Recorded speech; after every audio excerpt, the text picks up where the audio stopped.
A long time ago, I raised a son to know his Gerwig from his Gyllenhaal. Now we're turning our arguments into content. This is I Am Your Father, where Gen X meets Gen Z in hyperspace. All right, I am Graham. And I am Braden. Took a little break. We're back. We did, and we had a slight unexpected break, but we finished off. I did hear from a few of our listeners; they were frustrated. Yeah, I've been lack getting of content. thousands of comments. Where are you guys? Yeah. You know, here we are. Yes, we're back. Highlight of people's week, obviously, and we're back. We're back. Did you had a little trip? Yeah, I it's completely my fault that we didn't record because I just forgot that I was going to Florida for like half a week to a week because we were scouting out some different towns. I mean, you know this, maybe some of our listeners don't, but I'm planning on moving to Florida in about a year and a half. And so we were just looking at some different towns, getting some vibes, looking at some different places, prices, all that kind of stuff. And then just spending time with the family, which is always fun. Yeah. So it was a great trip, and I'm bummed to have missed a week, but I'm excited because this week we have even more to talk about. We do. You want to introduce our main topic before we get any further? Yeah. So our main topic is going to be our review of The Bride, and that's Maggie Gyllenhaal's most recent film, just came out. And stick around. We have some maybe hot takes, divisive thoughts. I don't want to get into it yet, but spoiler alert, we are not in agreement. So this will make for some fun conversation. That's really all we know. We haven't really talked about it. We've saved most of it for this, but I have like an inkling of where you're at. You have an inkling of where I'm at. That's right. And I'm excited to duke it out with you a little bit. But before that, we have a 10 and 20, which I don't know that we've done in a little while. 10 and 20, that's right. Break Cue it down. the music. Break it down. All right. This is a segment that we do oftentimes where we cover 10 topics in roughly 20 minutes.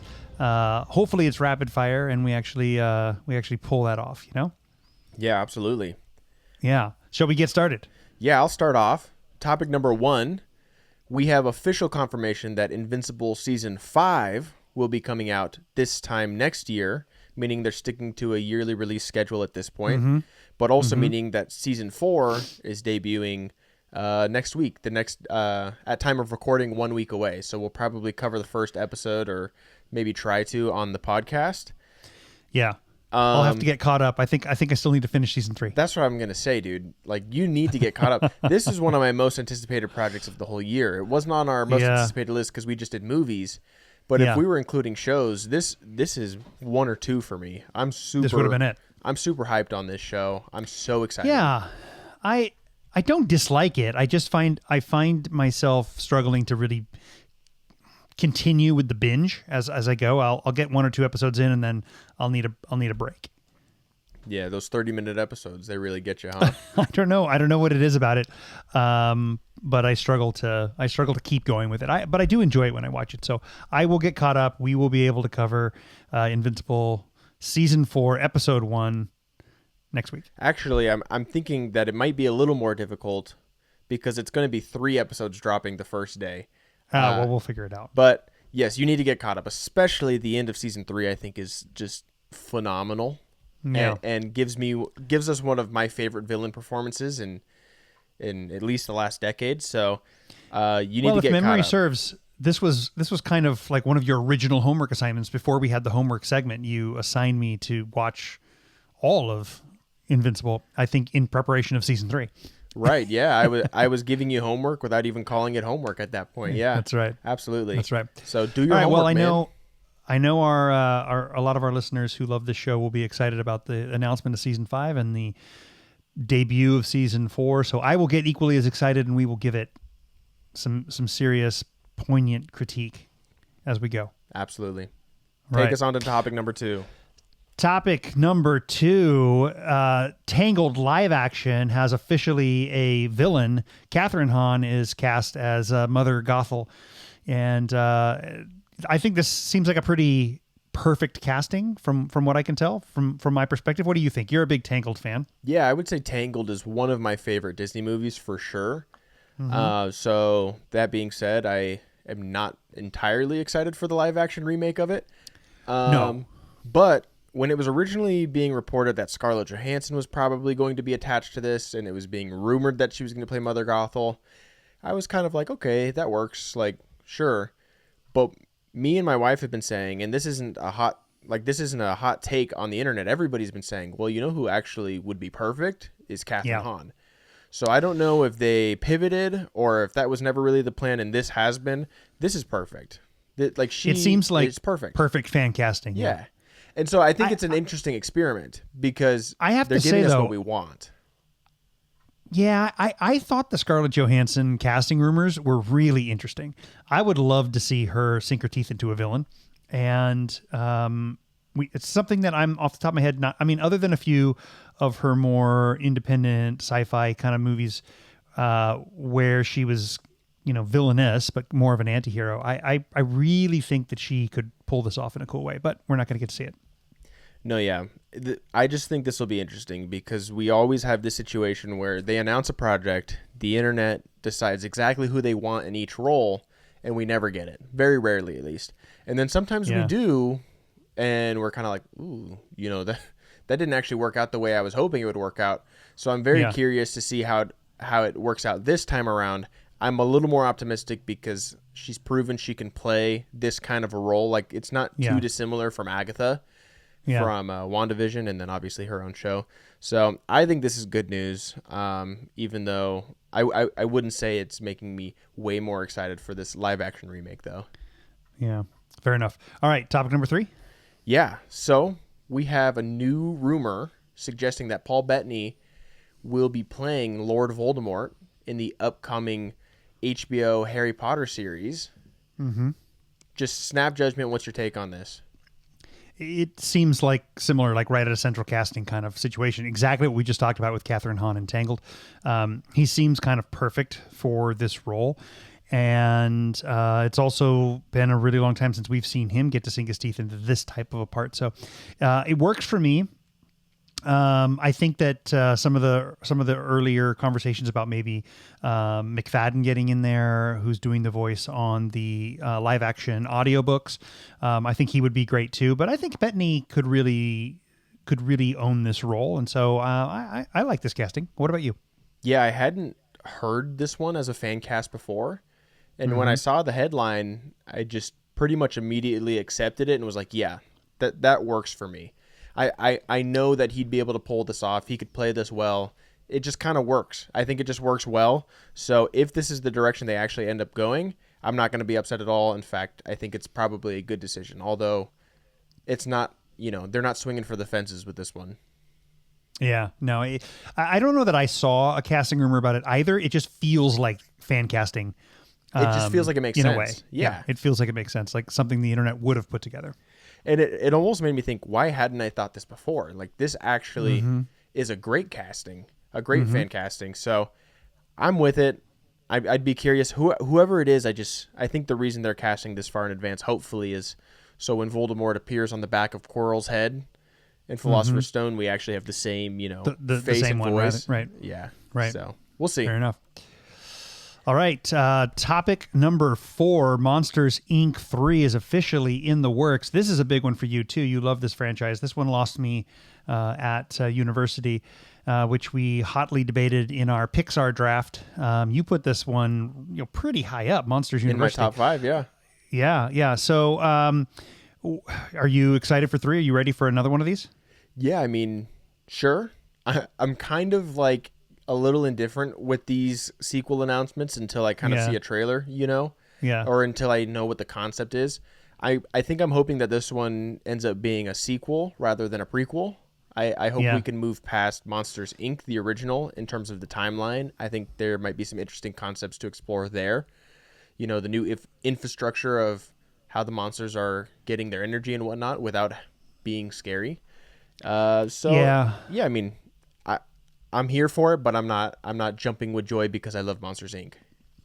I'm really hoping that what they do is really give us a whole different set of leads, and that Mike and Sully are really just there in support, and it's not their story anymore. Yeah. But that's just kind of what I'm hoping for. Probably not going to do that. Yeah, probably not. Probably going to stick to what works. Although John Goodman and Billy Crystal are getting up there.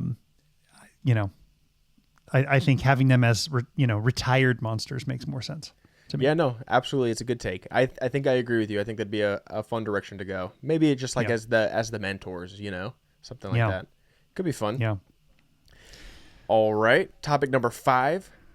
Turns out the third 28 years later film is not as concrete as we previously thought, and that not only have they not started on this film, but we're not entirely sure whether this film is coming at all, even though it was presented to us originally as a trilogy.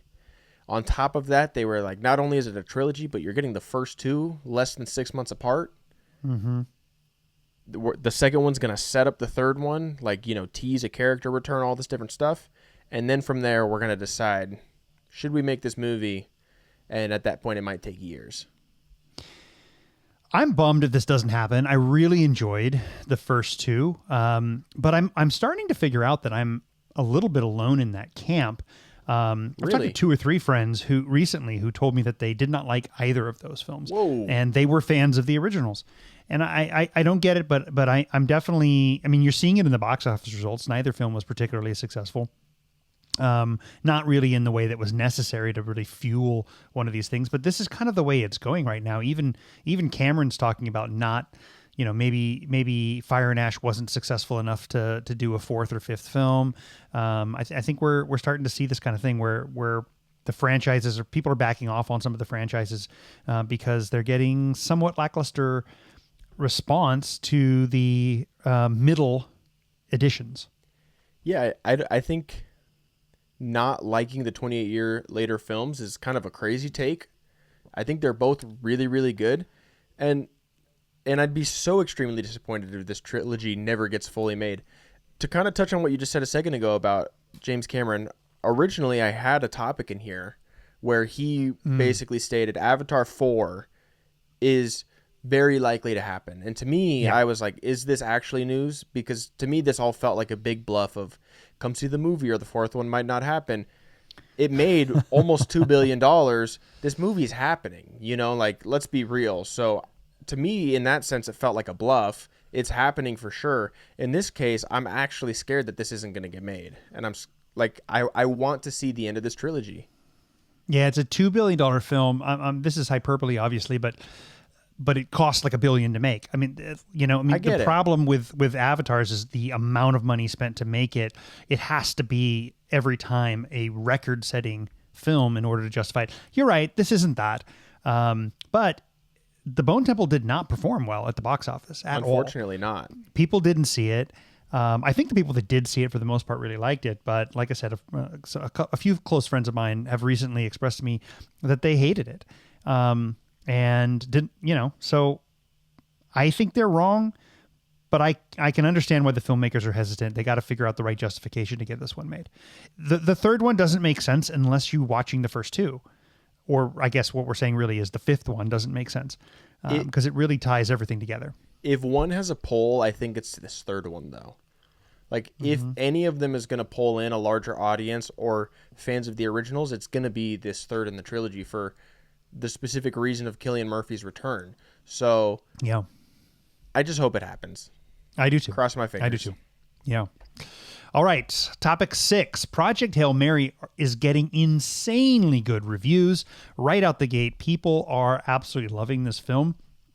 On top of that, there's a lot of really fun conversation about zero green screen / blue screen in the production of this at all. Everything is practical, is what they're saying. I'm super pumped about the fact that these reviews are looking as good as they are, and this was pretty high up on our list as well in terms of anticipated films. What are your thoughts about these early reviews? I think it was your third most anticipated film of the year. It would have been my third most anticipated film of the year if you didn't grab it before. So it was my third. It made it in our number 5 spot. Yeah. Interestingly overall. enough, Bone Temple was number 6, which we were just talking about. Yeah. But yeah, Project Hail Mary is really high up for me. So the fact that it's going to, or it's getting such great reviews is really exciting. Yeah, I loved the book. And me too. So it honestly made me immediately nervous about the movie, even though I read the book after the trailers had already been dropping.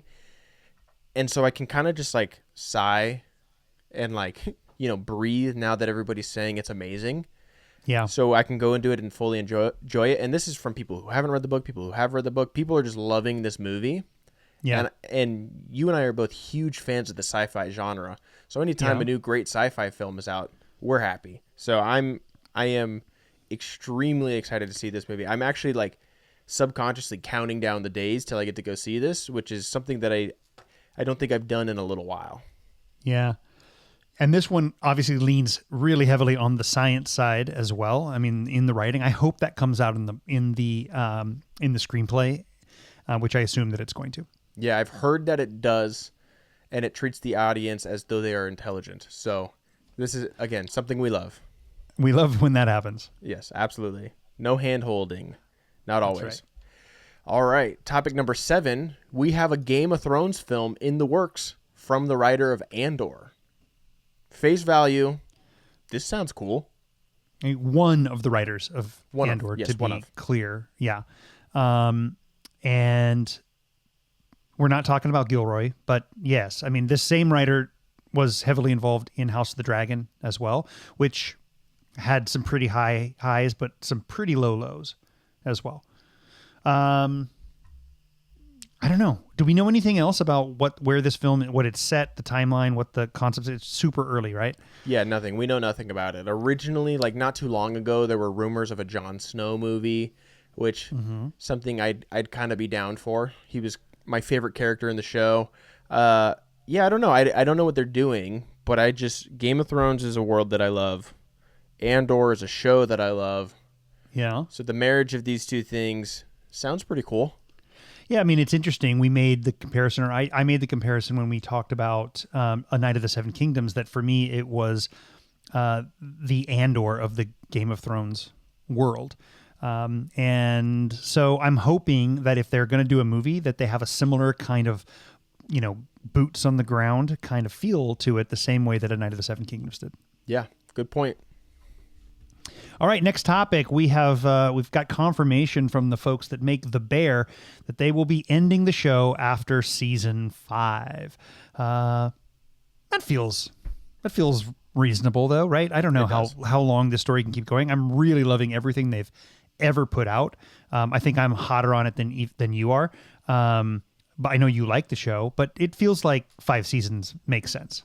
Yeah, no, absolutely. It definitely feels like it could come to an end soon. I think in a lot of ways, a cooking show could go on forever. We could continue to watch the business grow and fall and, new chefs be built up and torn down and whatnot. But no, it's worked for Iron Chef. Yeah, right. But no, you're absolutely right. I mean, I really love this show. You probably do love it a little more than me, but I really enjoy this show. And so, good things do need to come to an end. They need to end strong. So I'm hoping that it's able to do that. And 5 seasons of a show is nothing to be too sad about. I agree. Well, looking forward to the next season. All right, next topic. We're into trailer park territory. Yes. So we have 2 trailers. First, we're going to be talking about Lanterns. We have a Lanterns trailer for HBO series coming from DC. James Gunn overseeing, was kind of pitched to us as inspired by True Detective. We have our Hal Jordan and our Jon Stewart on Earth investigating a murder. We don't know what that murder is. We don't know the circumstances of it. And then we kind of are told that Jon Stewart is going to be our main Green Lantern in the DC universe moving forward. This is everything. My personal favorite. Yeah, I mean, I grew up on the Justice League animated series, as you can see some of these guys right behind me here. So me too. I love Hal Jordan, I really do, but I've always been down for a Jon Stewart lead Green Lantern. Did you watch this trailer? I did. I enjoyed it. It was oddly absent of Green one Lantern? pretty big. Yeah, it was oddly absent of anything green. Yeah. At all. And so I was super surprised that they didn't even just like end it with like any construct. I don't know, like a tag at the end. Yeah. With something, some green fist punching through a wall or something. Yeah. But nothing. We got no green magic. Not even when he flew away. No. Nothing. No. Yeah, it does end like a second before he shoots something out of his ring, which is even more infuriating. It's implied, yeah. I had my initial reaction to this trailer, and then my opinion has kind of shifted a little bit. Okay. Initially, Okay. I was just disappointed. I was like, we see no Green Lantern stuff. We see nothing green. Like, this is a very dull looking, like, which is fine. Like, we enjoy shows with that aesthetic, but I was expecting something vibrant, maybe even something cosmic to an extent. But granted, this is a trailer. So then as I've sat on this a little longer, I'm thinking to myself, they're not afraid to go vibrant. Like, Superman is very bright and colorful, that movie. Yeah.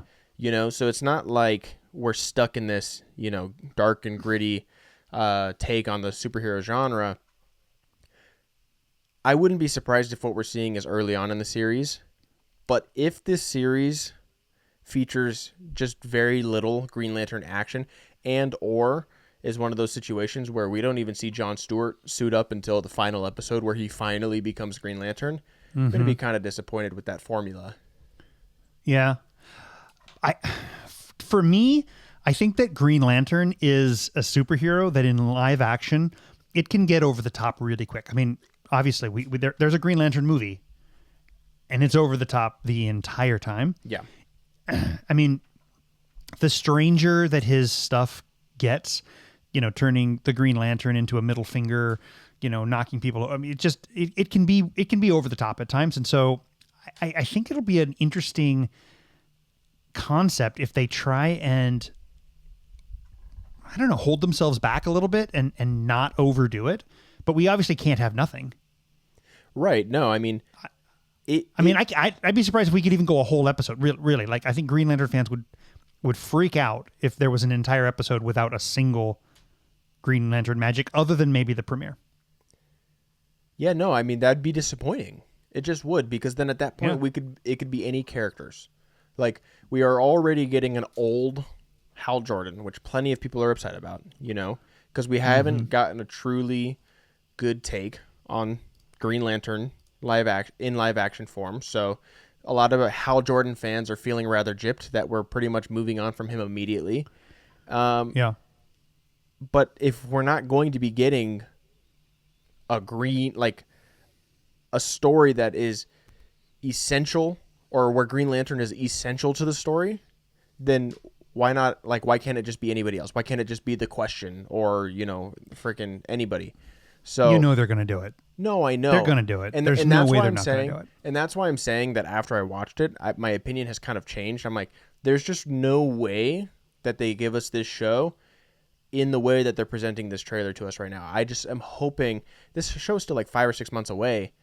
Yeah. There's going to be a lot of VFX work that they're doing, but also, yeah, take your time on the VFX, please. Yeah, but also, why would they want to show off everything in the trailer? So I'm kind of on board at this point.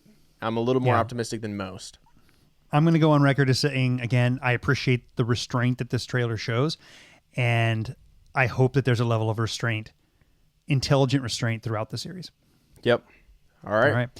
Our next trailer from Guy Ritchie, In the Gray.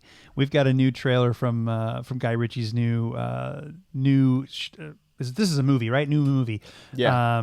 Jake Gyllenhaal and Henry Cavill and Rosamund Pike, and it's a good little cast, right? Yeah, absolutely. What'd you think of this trailer? You know, I'm on record saying that Guy Ritchie makes too many movies. Yeah. To the point where the quality suffers a lot on like at least every other project. Especially recently. 2 out of 3, I feel like. Yeah, probably more likely. I'll say this. This cast is exciting to me. His last few I haven't been too excited about, or at least his last few movies haven't been super great. I watched this trailer and it both kind of got me excited and also kind of made me think like this is just another Guy Ritchie movie, you know, like in a lot of ways. It looks stupid, but it also in a way looks fun. So like I have a feeling that this is going to be like a solid 3-star movie, 3.5 if we're super lucky. Yeah. I'm not expecting we might too get much. lucky. You think so? Do you think we'll get lucky?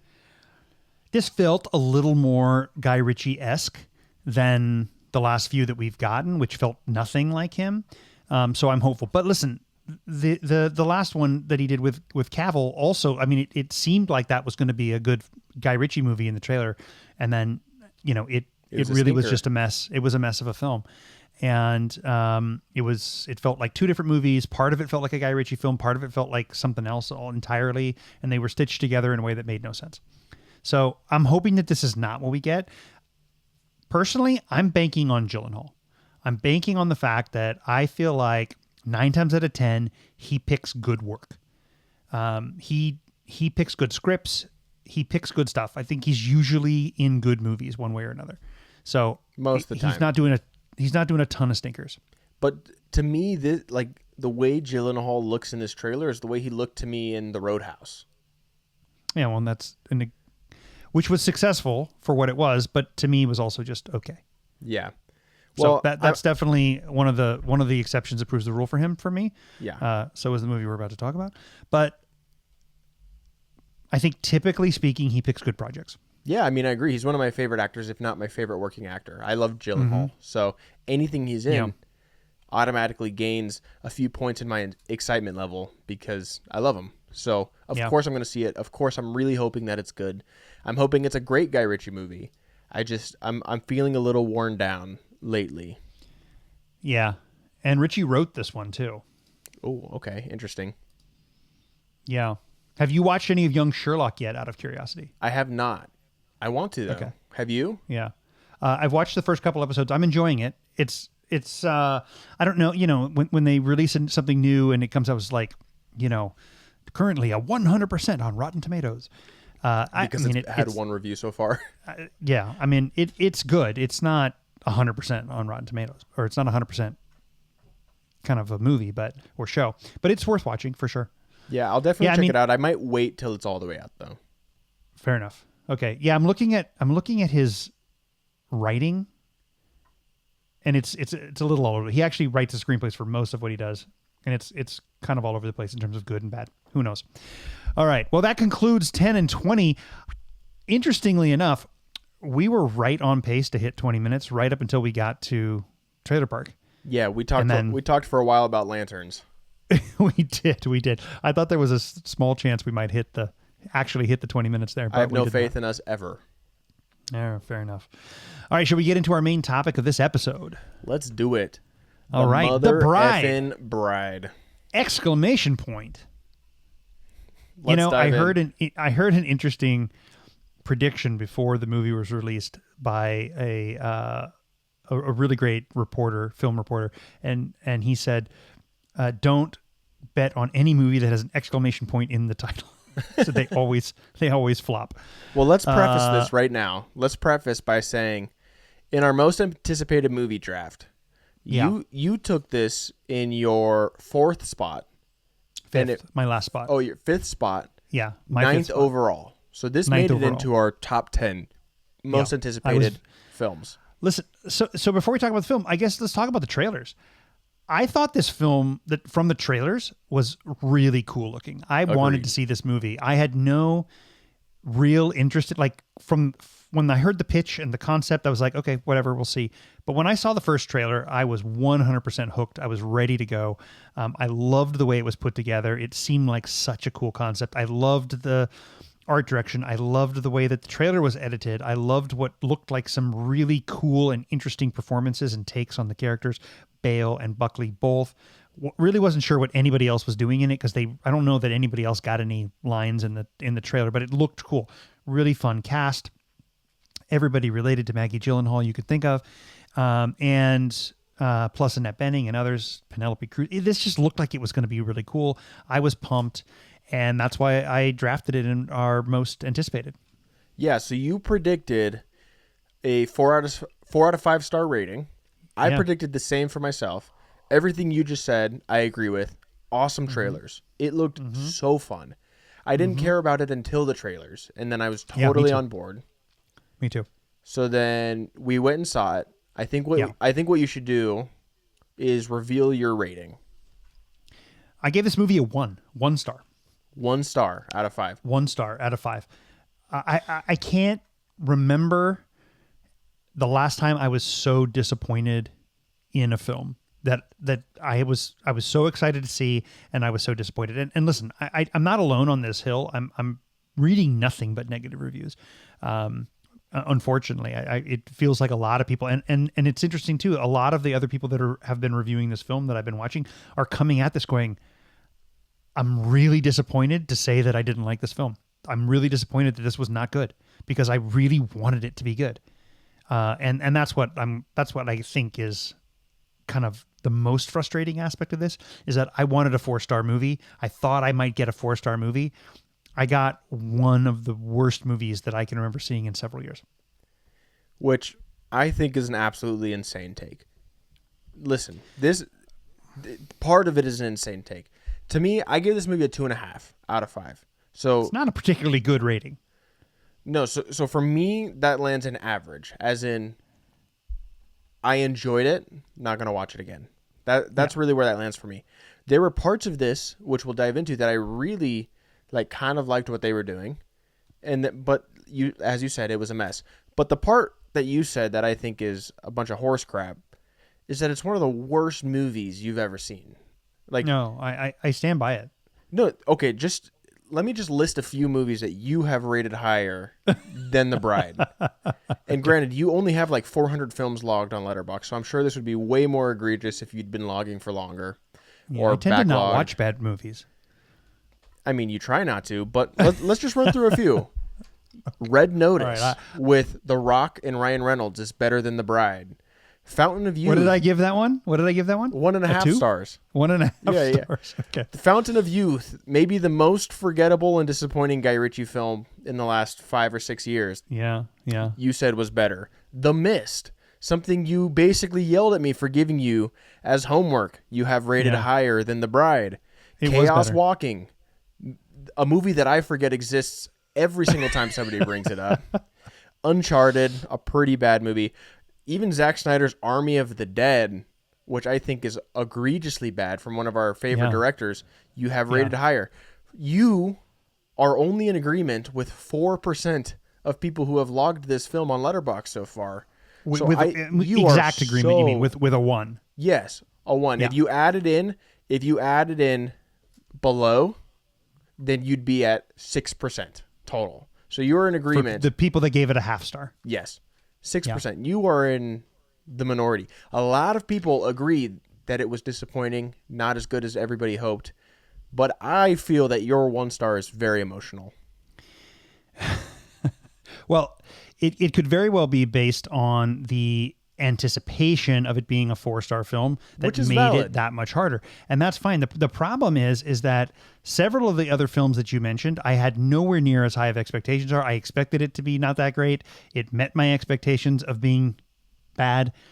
This film should have been good, and it just wasn't. Let me tell you why it wasn't. It was an absolute mess structurally. And the reason that matters is that at no point did Gyllenhaal get me to care about any of the characters. I wanted to really badly. And by the way, good performances. I think that Christian Bale was really good. I think that Jessie Buckley was really good. I just don't know what movie they were acting in, because the movie was 5 different movies all at the same time just kept changing what it wanted to be. At one point, it's a feminist manifesto. At another point, it's a horror film. At another point, it's a heist, buddy film a la Bonnie and Clyde. Another film, there's this whole Mary Shelley's ghost backstory. We're in a different time. We're hundreds of years. It's just absolutely all over the place, to the point where you basically watch characters doing things. You have no idea why they're doing it. And then eventually they try and throw in a little bit of exposition way late into the film to try and help you explain why things are happening. This is not a question of in media res. This is a question of really poorly edited and poorly written scripts. A poorly written script and poorly edited film that makes it so that you can't actually emotionally invest in any of the characters. And that really frustrated me. I mean, from the moment it kicked off, it was absolutely confusing about what I was supposed to care about, what I was supposed to feel. Yeah, so I definitely agree with you in aspects here. And so I guess we can dive into the negatives, but there are definitely some positives I want to touch on later. Yeah, that's fine. But so you're absolutely right. it was all over the place. And there were even certain things like, the very Frankenstein folie à deux, copy of Joker and Harley Quinn situation going on where they keep breaking into musical numbers or seeing themselves in other people's positions. I even left out that type of film. It wants to be a musical. Which, something that was pretty interesting is like we get about 2/3 of the way through the film and then we just stop that. Like it just ends. And so I did think that was a strange choice. In fact, we got in the car and my wife, that was one of the first things she said to me. She's like, so that just didn't end up being anything, like it just was happening. I definitely agree with the tonal whiplash all over the place. I think the pacing definitely struggled, at least in the sense where I kept asking myself, especially around the midpoint of the movie, okay, what are we doing here? What are we doing at this point? We're just along for the ride, which can work sometimes, but if that's what this is, I just want to know. And so I agree with you in that sense as well. I have a few specific gripes about the film, but I'll let you jump in first. If you have anything else. I think that this movie is trying to juggle so many different ideas and so many different concepts that it's impossible for us to really get behind any of them. Had they fully committed to this meta musical concept, that would have been really weird. I don't know that that's the film I wanted to see, but it made sense. It would make sense if they fully committed to it. Had they committed to the Bonnie and Clyde style, two crazy kids in love on the run, it would have made sense. Had they committed to any of these things, it would have made sense. I didn't understand really any of it. You're right. It had some ideas mixed in there with this, this media spectacle and the mob rule. I don't mean the mafia. I mean the mob mentality and people falling in love with Ida or Penelope's cause. But what was her cause? We never really got to understand that. The setup to her death prior to reanimation was really confusing and didn't really tell us anything. In fact, if anything, that whole scene, it's she's already a monster. She's a mess. And she's just causing a scene. She's throwing herself around. She's throwing up on people. She was an absolute mess before she was turned into a monster. When she became a monster, I don't know that she was any different than the Penelope or Ida that we met at the beginning of the film before her death. She was exactly the same. She just had the black ink on her face. Yeah, I mean, she had the black ink on her face, and then she had, Mary taking over and spitting out words like she had Tourette's But that was happening even before she died. Once she became possessed, she was having these flashbacks. So this is the possession. She's possessed by the ghost of the original writer of the series. They're I don't know. It was weird. It was it wanted to be meta. It wanted to be really poignant. It wanted to be of the time. It wanted to be of a different time. It wanted to be of multiple times. And it never found footing anywhere. And then you end up with a really great performance by Buckley and a really great performance by Bale that just don't ever work because it's like they're giving all that they have to the page, but the pages are falling apart as they go. It never works. And so I think it's wasted. You hear actors sometimes talk about the fact that, hey, you get the script, you work your butt off, you trust the director that what you're giving it actually works and that they're going to put it all together. But oftentimes you just don't know. You have to really have faith in the vision of the filmmaker. You read the script as best you can, but you really have to have vision. What I see is two actors who committed everything they had to this role, and they went with what the director said, and the director failed them. The director did not put anything together at all. I think it's a huge bummer. Yeah, I mean, let's dive into the meta aspect of it, because this is something that I'm especially confused about. So we have the ghost of Mary Shelley, right? That's her name, Mary Shelley? Yeah. We have the ghost... The author of Frankenstein. Right. So we have the ghost of Mary Shelley, who is the author of Frankenstein, possessing a woman who exists in a world where Frankenstein is alive, where Frankenstein's monster exists. And so 100 years later. yes, So it's a real monster with the novelist that wrote her monster. The novelist that wrote the book is possessing someone. Yeah. I mean, is it fiction or is it not? Like, where does that fall? is it a multiverse? Is it I was very confused by this. Yeah.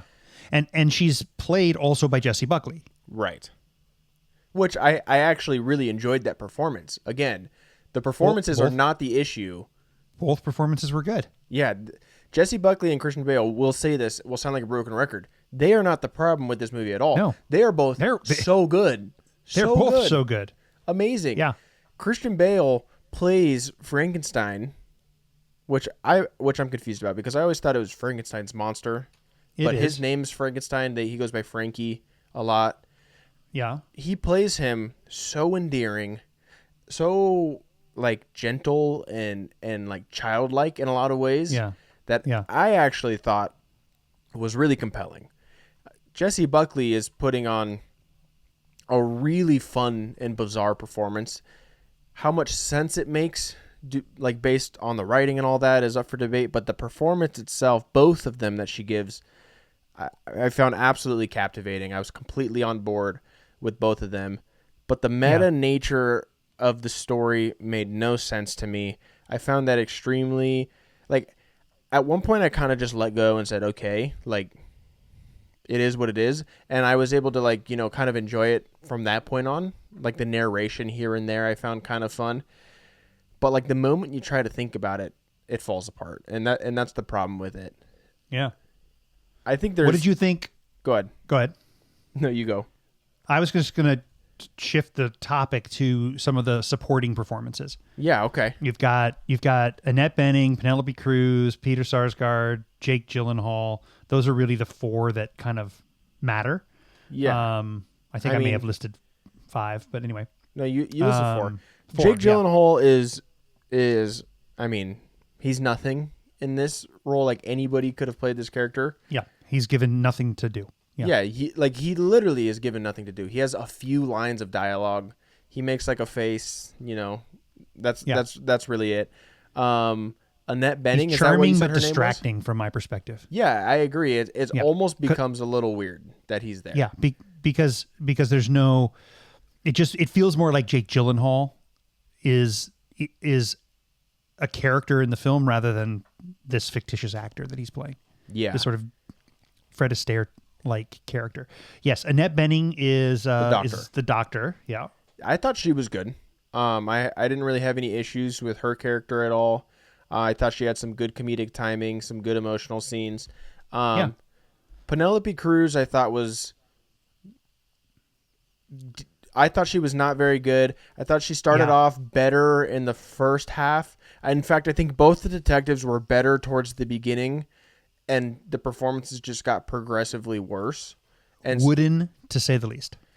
Yeah. There's a totally wooden performance by her. I didn't get it. She is a great performer, and this was weird. It just was so stiff. Super stiff, super stale. And this kind of brings me to 2 points that I wanted to make about their 2 characters, the 2 detectives. We have 2 choices that I just find really bizarre to the story. Yeah. One of which being we have Jake Wiles, is the character's name, the detective, who basically reveals that he's come to the understanding that he is just a bad man. He's a crooked cop. He's a bad man. And he cares for Ida, or who he's referring to as Ida. Mm-hmm. He feels that he failed her.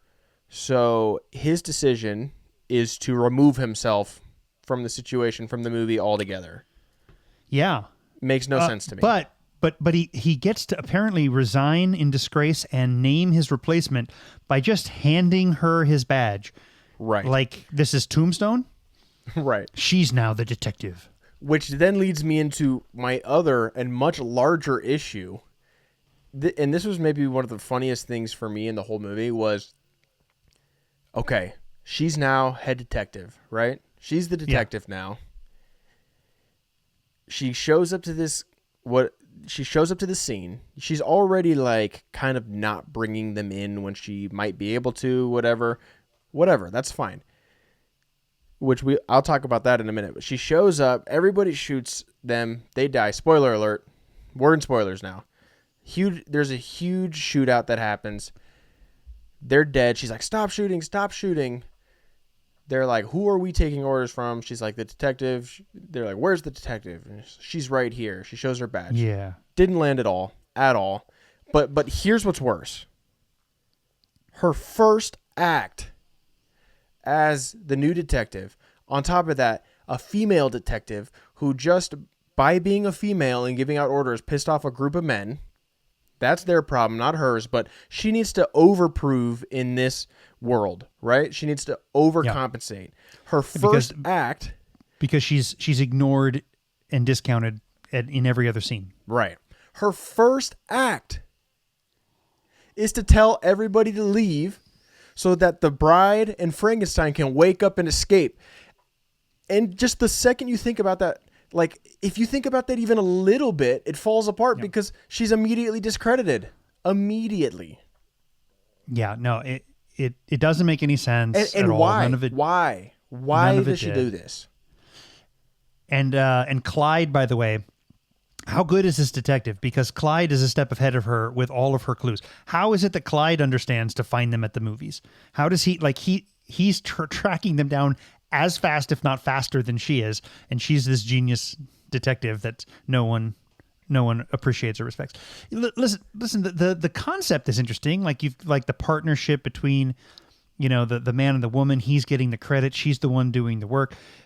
And they want to make a point about that, but they never give us any real details to understand the backstory. It's all just weird. And the relationship between Peter Sarsgaard's character and Ida also is just like thrown in there. All of a sudden there's this like deep emotional connection that we're supposed to feel for him and what he's done. And at the same time, we don't even really know what he's done. That whole speech he gives her where he just like explains what happened in the 2 hours before the movie that we didn't get to see. It's just like, oh yeah. There's this other thing, blah, blah, blah, blah. And he just like spits out at this point, unnecessary exposition that we should have gotten and we should have seen at the beginning of the movie. And still doesn't really make much of a difference at all. No, it doesn't. It doesn't. Yeah. And this is what I keep coming back to about the film. In some ways, like I said, it wants to be a feminist manifesto. Even the post-credit scene shows that. Like, the women are free and they're gonna go kick some ass. They're gonna clean house and get rid of all the male trash out there. But one of the three central female characters of this movie is absolutely meaningless and gives us nothing to root for. Yeah. And I don't get it. It was painfully underwritten. It's that whole thing was very cliche to me and it just didn't land. The other thing was Greta, the maid. Oh yeah. Assistant. I don't like what was her, like that whole thing was just really like strange. And this is a good character actor that they, Jeannie Berlin is a really good character actor that can deliver some fantastic performances. This was just weird. Again, it was just like, let's have somebody in there and give them nothing to do. Yeah. Like two other tiny little things I'll just throw out there is like, there were entirely too many scenes of just the most convenient escapes, like absolutely cornered by cops with guns, no way out, and they're able to just run away or drive away. This happens like legitimately 4 or 5 times in the movie. Additionally, there's like 4 or 5 scenes in the movie where a conversation is being had and it pans to somebody hiding behind a barrier listening to the conversation. Mm-hmm. Way overused. Like, maybe you can get away with that one time, maybe 2 times in a movie, but you really got to sell it. It happens a lot. It was 5 or 6 times. Yeah. It was a lot. And then also, like, this is maybe more of a nitpick. And while the actual, like, last 30 seconds of the movie I did like, the hands opening up and grabbing each other again, the little monologue from Mary Shelley, that part, like, I actually enjoyed. I wasn't like, oh, that was so stupid. But, again, what I'm trying to understand is they're dead. They're reinvigorated, is what they say. But their bodies still function as bodies, right? Like when he gets shot in the head, he dies, you know? They are lit up full of bullet holes. And then because they have energy, like electricity put back into their body, they're going to get up and walk away with all these bullet holes.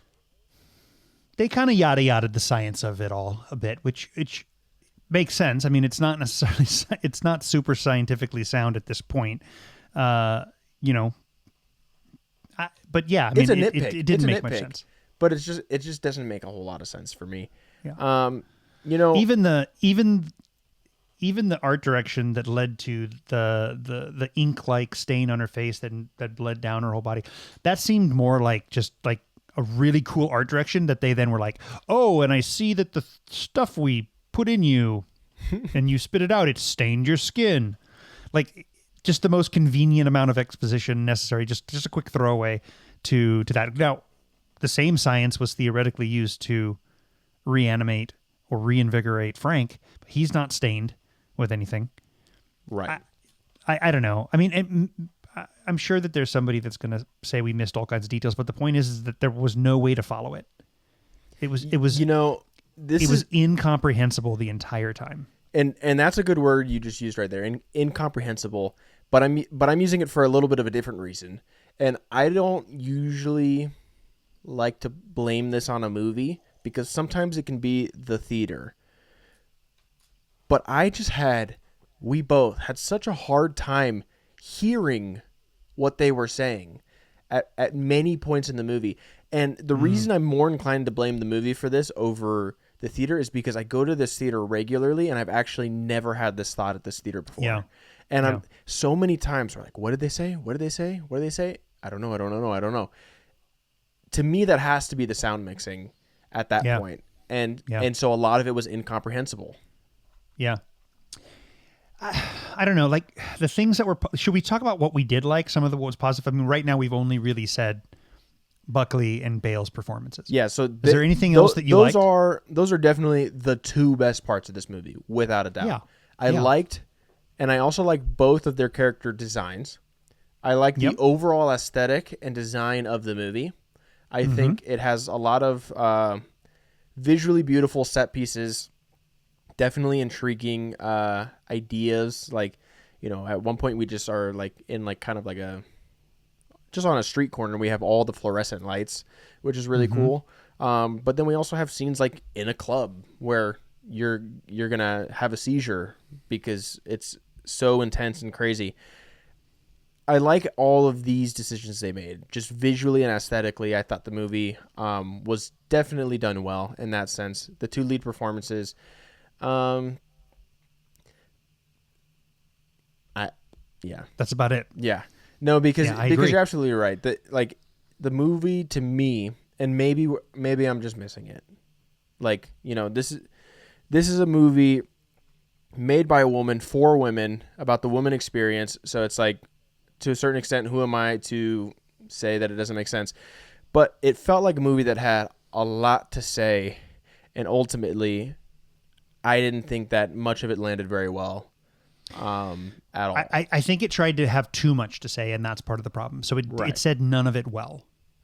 And yeah, far too much that it seemed like it was trying to say, and so nothing was said clearly. And that's where it really falls short for me. Yeah, you know, one other like little detail that I did like was certain scenes as they're playing out, we're like kind of panning between the actual scene happening and then like a visualization of it in film. Like I did kind of enjoy that. I thought that was kind of fun. I found that effective as well. And had that been the singular, like sort of meta shtick, that they did, that would have worked. Had we carried it through that, then it would give us the impression that we were seeing this through Frank's eyes and that his mind was propelling the story. But they didn't stick with that. And so the question that I have for you is like, the movie's called The Bride. We're supposed to be seeing this through the bride's eyes. Yeah. It's about the bride. And we're having these flashbacks this possession flashback where she's seeing things that might have happened in the past. She's seeing this ghost that's haunting her. She's like, the question is, where's the reality? That I don't think worked as well as it could have. But then intercut with that, we're cutting into Frank's completely different delusional mental state and how he sees the world. And these two did not juxtapose well, I don't think. They each have their own like mania of how they're seeing the world, but the two don't actually marry. Yeah, no, I agree with you. And I want to be careful how I say this part. And maybe it's ignorant. And so if it is, just tell me. But there's also like an aspect of this that I was struggling with where the movie very much says, like, men are bad. Yeah. Like, in just horrible ways. And plenty of men are, and like the things that are happening, horrible. But the part for me that's hard is, in a way, like it didn't really stick to its guns for me, in the sense that every time the bride is, in danger or being harassed or something like that, it's Frank who saves her. Yeah. It's Frank who comes to her rescue. But then Frank also is not just good. Frank is also bad. Frank is also manipulating and lying and taking advantage of her memory loss. And like, obviously there's like an endearing aspect to him. There is a good aspect to him, but it's like, it almost was like, I just found it an interesting choice. Like there was even a scene where like she's being harassed in a horrible way, and Mary Shelley says to her, "Where is your rage? Like, where is your rage? Like, are you not an animal?" And then the scene, and what happens? Frank shoots the guy. Yeah, and Frank, her rage does not come out. Yeah, I know, and I just was waiting for it. I wanted it to. I was waiting for it.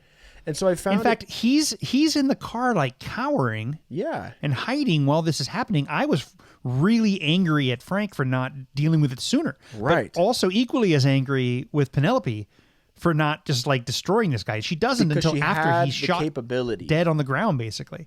Right.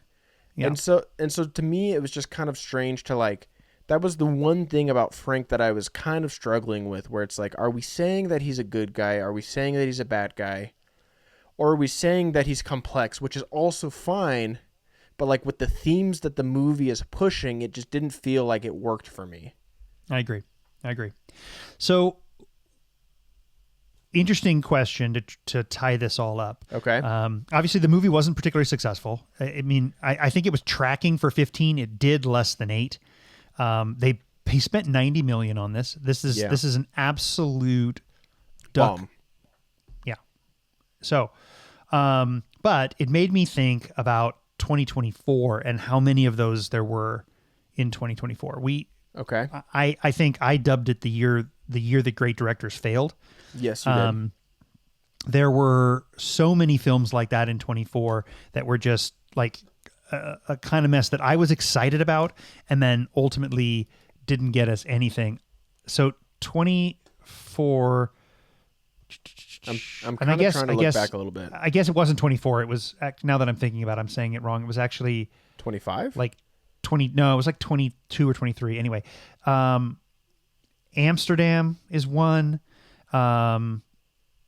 I think, what else came out that year that was so bad? Anyway, there was a bunch of these where you have this stacked cast, a really good director. Now, Gyllenhaal's only done one other film before, but it was good. It was really good.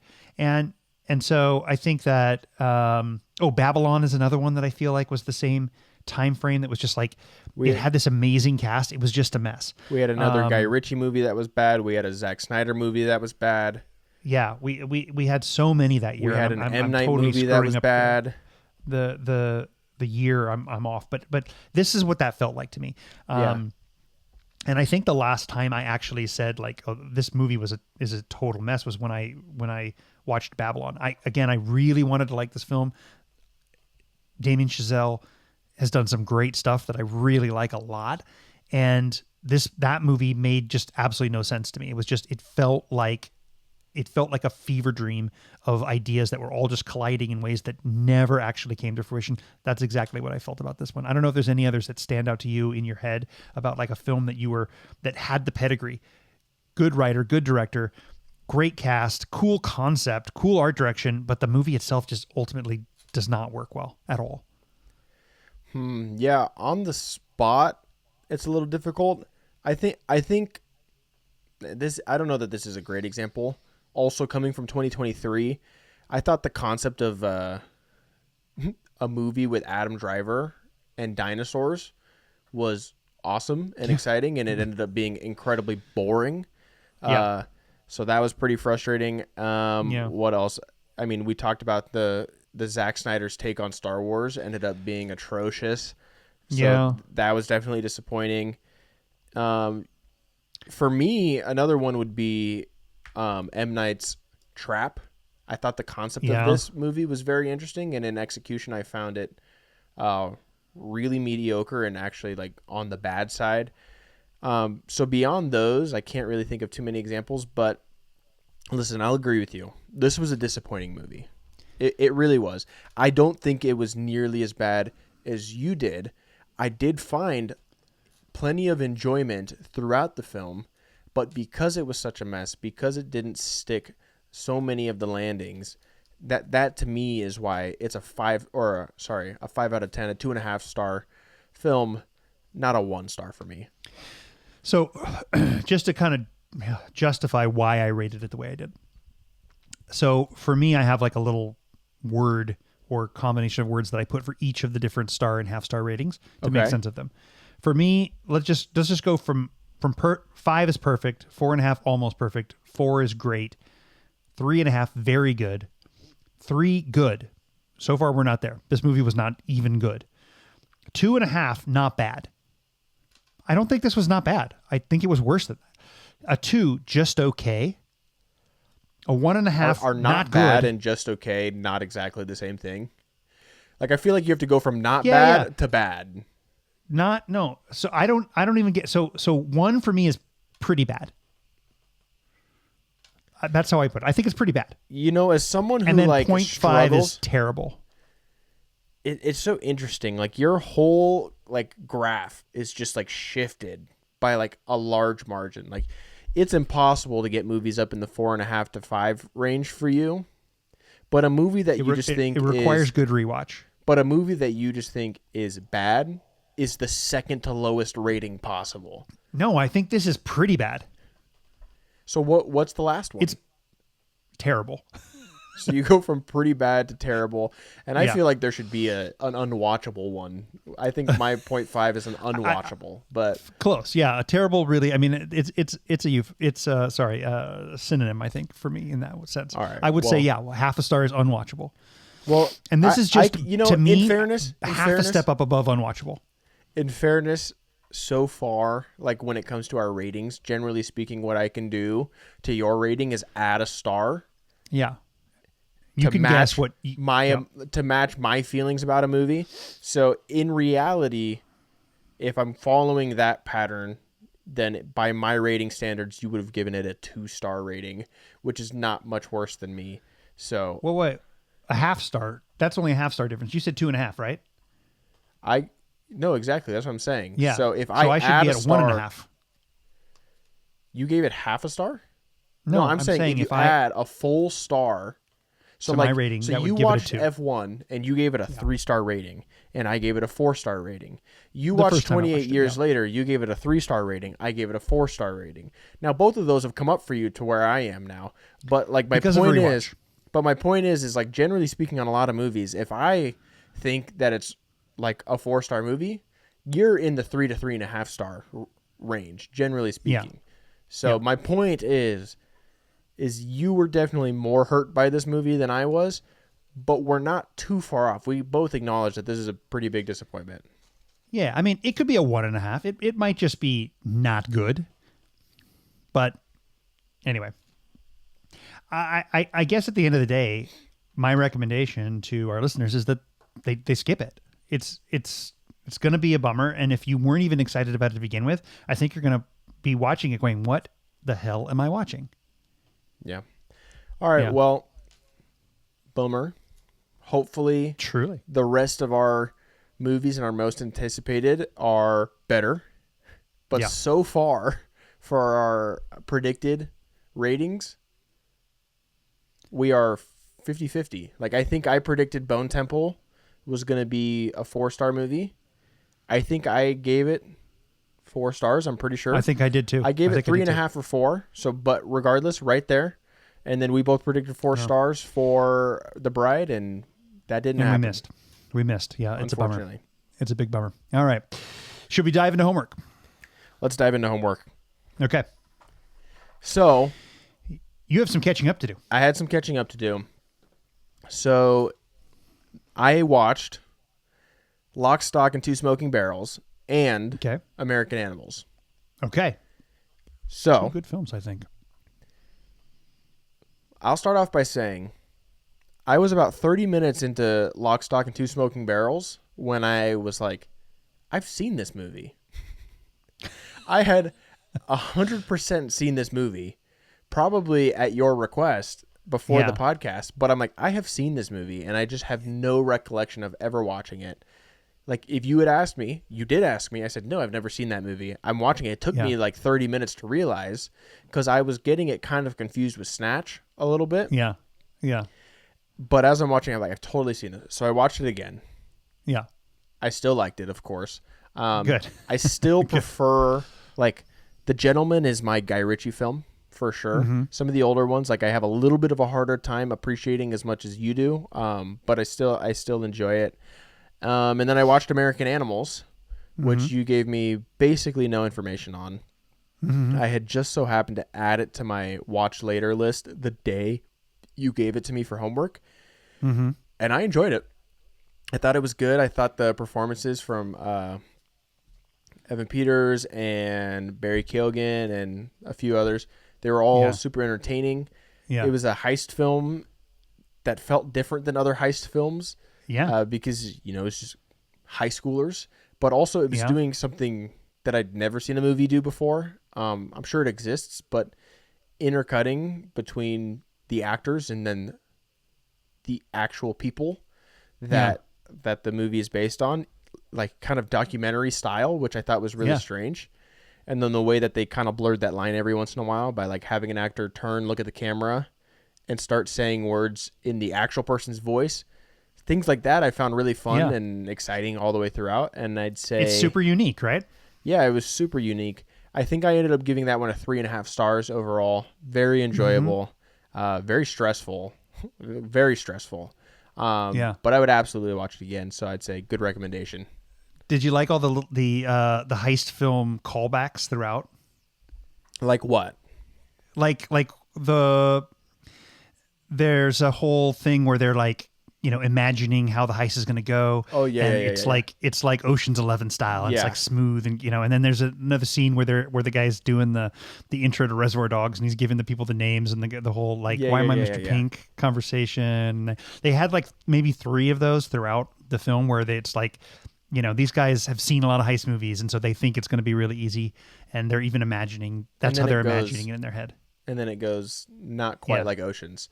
So not quite. Yeah, not quite. So yeah, no, great recommendation. I enjoyed that one. And would you you'd recommend it to others then? Yeah, I would. I want my wife to watch it. I just was pet sitting at the time, so it was just easier for me to throw on. But absolutely, I would recommend that movie to people. Yeah, it was super surprising. I only really watched it, to be honest, because I was so bummed about Crime 101. Right. And I think this one is just such a superior film. So it's better. Cool. All right. You had me watch Memoir of a Snail out of a desire to get me more interested in animation. Yes. Yeah? Yes. This is one of the most bizarre animated films I've ever seen. I mean, probably the most adult animated film I've ever seen. Yeah. I wasn't expecting it. It has, since it is stop motion claymation type of, you know, that animation style. I was expecting it to be endearing and cute, and it kind of starts to feel that way, and then it like sucker punches you constantly with real strange behavior and visuals throughout. All in all, I'd say I would enjoy it. I did enjoy it. I'm giving it a 3. But it was also at times very disturbing. And the whole conversion therapy sequence, a lot of the everything with with her husband, and it was so dark at times, and it just kept like going. I kept going like, where did this come from? Right. What are they trying to tell me here? You know, Yeah. and so I wasn't expecting that. I wasn't prepared for all of the claymation nudity. I wasn't prepared for the really poignant commentary on religious fervor. I wasn't prepared for any of that. It caught me off guard. And so I think it was, unlike The Bride, I think it was ultimately executed well, and I liked it. I don't know that I would revisit it necessarily a lot. I think it's a little too disturbing to go back to. Yeah. But it was good.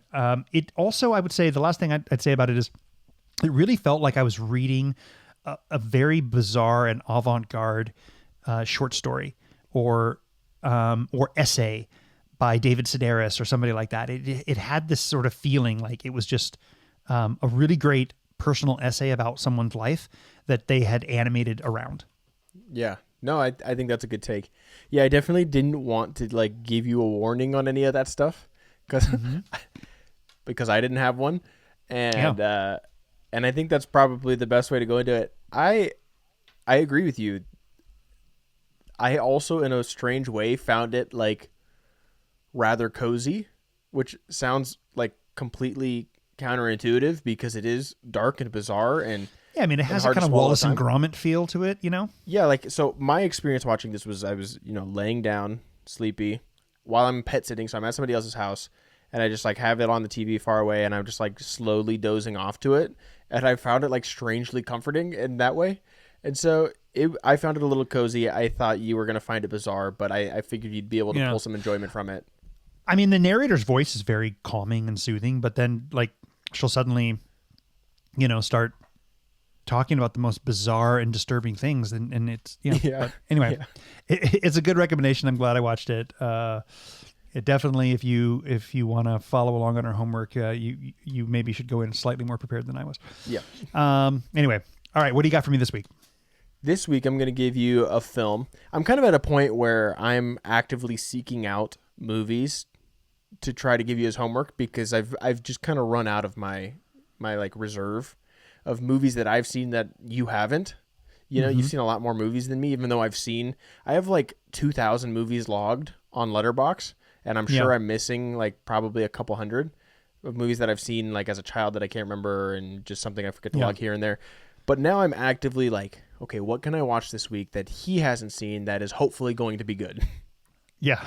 So that being said, I'm giving you a movie. It's on Netflix. It's called I Care a Lot.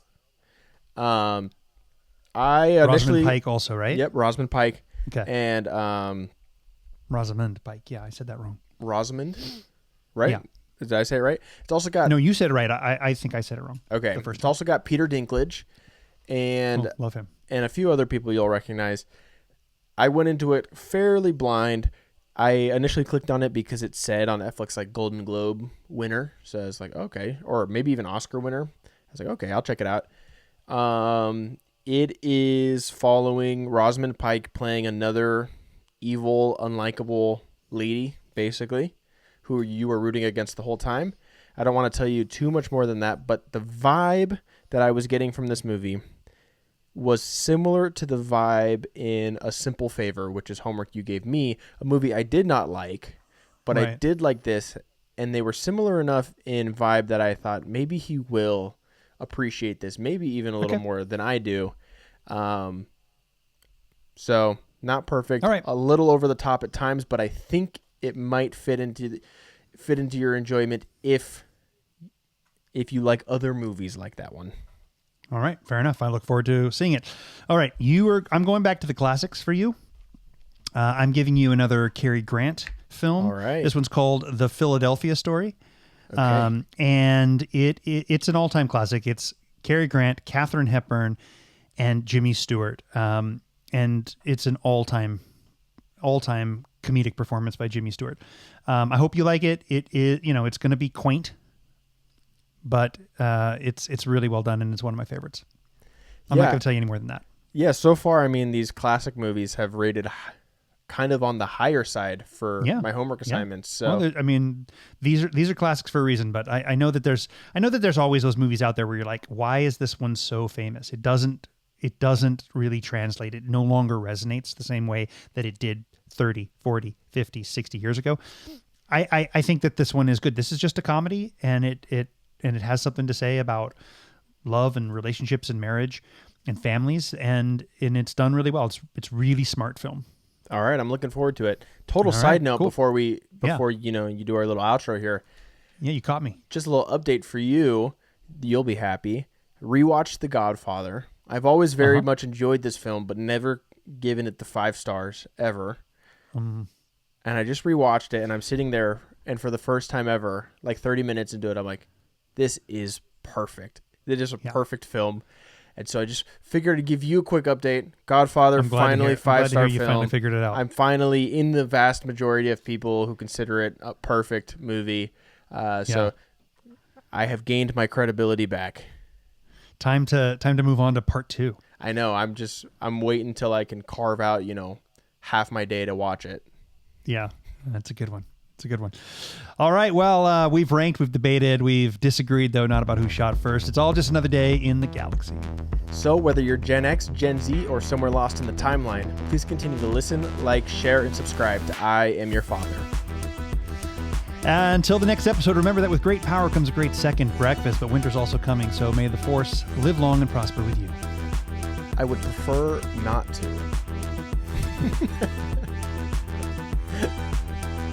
Good night, everyone.